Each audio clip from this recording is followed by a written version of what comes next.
هر شب شب قدر است اگر قدرش بدانی. بنان تلاش بکنیم همیشه ما باید اعمال صالحه خدا نزد خدای خود ببریم، خصوصا در ایام خجسته ماه مبارک رمضان تلاش باید بکنیم که هر قدر میتونیم در خودسازی خود و مجتمع خود و اخلاق خود و زیربنای خود تلاش بکنیم. ولی پروردگار ما رحیم و مهربان است. در یکی از روزها پیغمبر علیه السلام داستانی را ذکر میکنند از مردمای گذشته ای که 400 سال 700 سال همینطور عمر داشت و او میفرماید که این امت مقاومتش بسیار محدود است و اون ظرفیت هایی که باید بوده باشه چگونه او را به دست بیارن تا که ثواب بسیار بزرگی را کمایی بکنن. خداوند متعال به نزول قرآن کریم یک شبی را نصیب امت اسلامی میکند که برابری میکنه به 1000 ماه، یعنی بیش از 80 چند سال. و این بزرگی در حقیقت از قرآن کریم میگیرد، کتاب اللهی که انگامی که در شبی که نازل میشد و شب را ارج میگذارد و برابرش میکنه با 1000 ماه.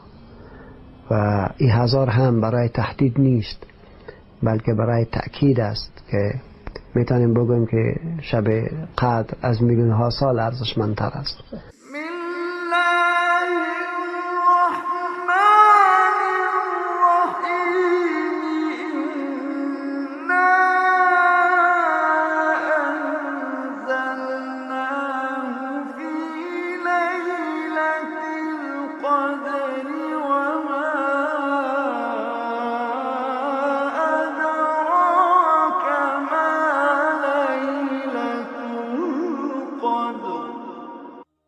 آداب شب قدر یا تلاش شب قدر چطور بود؟ اولا یک تخلیه کامل، حق، حسد، کینه‌توزی، دشمنی در برابر مسلمان، لقمه حرام، از همه چیز خدا فارغ بسازیم، کمر خدا بسته بکنیم. خدایا بردر آمد بنده بگریخته، آبروی خود به عصیان ریخته، مغفرت دارد امید از لطف تو، زان که خود فرموده لا تقنطوا، بحر الطاف تو بی پایان بود، ناامید از رحمتت شیطان بود، نفس شیطان زد کریم راهی من، رحمتت باشد شفاعت خواهی من، چشمی دارم که از گناه پاکم کنی، پیش از آن کان در لحد خاکم کنی. با یک اخلاص دوستای عزیز، با یک اخلاص، با یک امید. الهی تمام عمر و تمام سال در غفلت تیر شد، حالی خبر شدیم که دروازه رحمت و بخشش تو باز شده است. شب قدر، شب بخشش گناهان، شب قدر، شبی که دو شان و شوکت مومن بلند می رود، شبی که قرآن دو نازل می شود از در بیت العزت، از لوح المحفوظ در بیت العزت در آسمان دنیا، شبی که الله جایزه داده است به محمد علیه السلام و به امتش.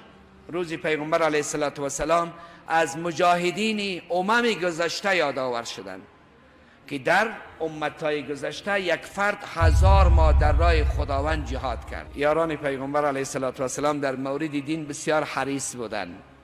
امروز حرص ما در مورد پول است. چطور فلانی با یک شرکت قرارداد کرده بود امسال 5 لک دلار فایده که بلیاز خدا کجاست، آدرس چه بودی، چطور است، کلانی از یکیست. وقتی که پیغمبر خدا میگه یک مجاهد 1000 ماه جهاد کرد، همگی مبهوت میشوند. خدایا عمرهای ما کم، در روز قیامت چطور امتهای دیگه پیش از امت محمد صلی الله علیه و سلم داخل جنت شوند؟ همگی غمگین میشوند، همگی نگران میشوند. الله جل ذکره سوره مبارکه قدر نازل میکند، انا انزلناه فی لیلة القدر. ما این قرآنی پرعظمت در شبی پرعظمت و پرقدر نازل کرد. و ما ادراک ما لیلة القدر، چه میدانی که شب قدر چیست؟ لیلة القدر خیر من 1000 شهر، شبی که عبادت در آن از عبادت 1000 ماه بهتر است. خب دیگر چه خصوصیاتی است این شب؟ تنزل الملائکه و الروح، با این می شود جماعی از فرشتگان با قیادت کی؟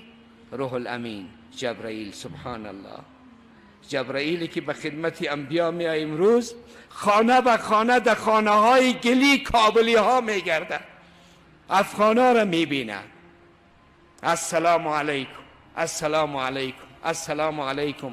کسی که به خانه از او جبرائیل بیاید و کسی که به او جبرائیل بگه السلام علیکم، آیا در تمام عمر او بدبخت می شود؟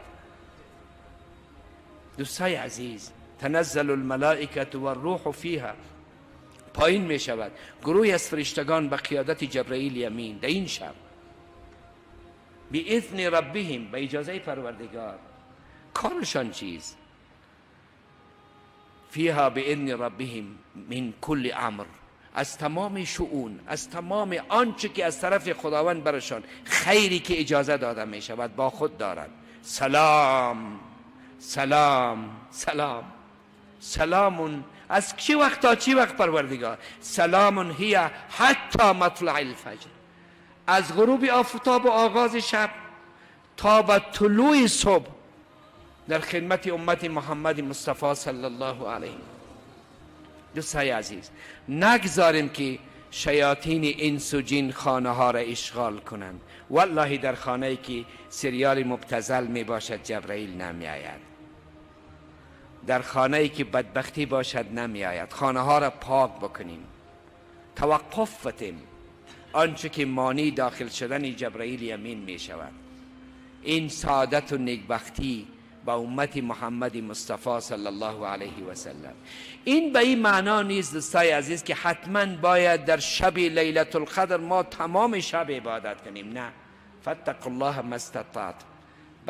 به قدر توانتان نماز بخوانید، به قدر توانتان تلاوت قرآن بکنید، به قدر توانتان ذکر بکنید، به قدر توان. اینجا یک التجا میکنیم که پروردگارا زمینه لقمه حلال برای من باز کن. اگر لقمه های من مشکوک است پروردگارا او را در حلال حساب کن. پیش تو مشکل نیست. کجای ما جور است که لقمه من جور باشد؟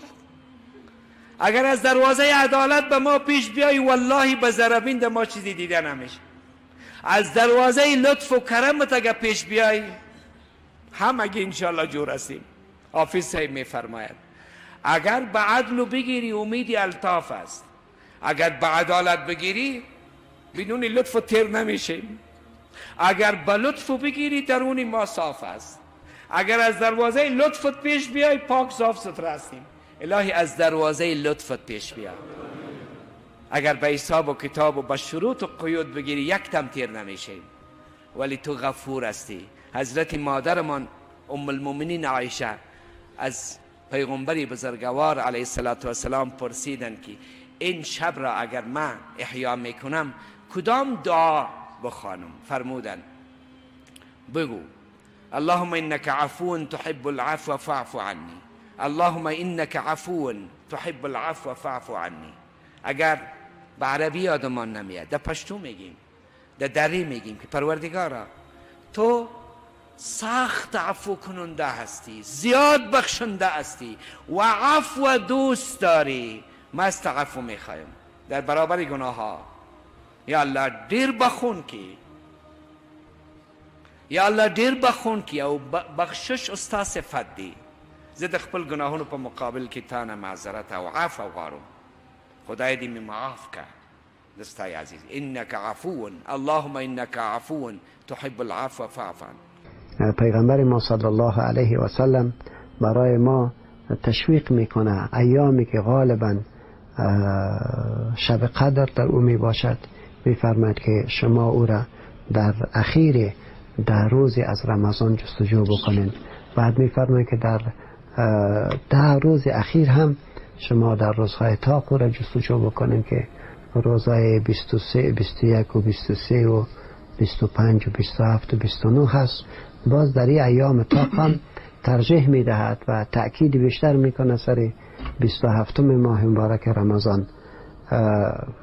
و حتی ای که رسول علیه السلام به خاطر که بتانه از فیوزات از این ماه بیشترتر استفاده بکند و تمام ایام طاق را او را استیعاب کرده باشد و گرفته باشد، همیشه مبارک اعتکاف می نشست.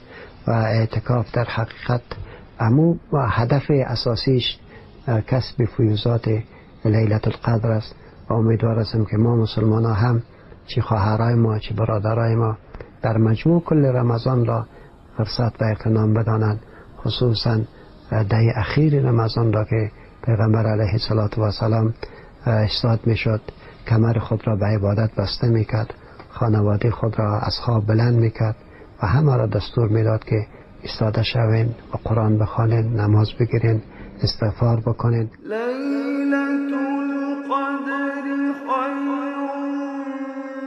من الف شهر تنزل الملائكة والروح فيها بإذن ربهم من كل أمر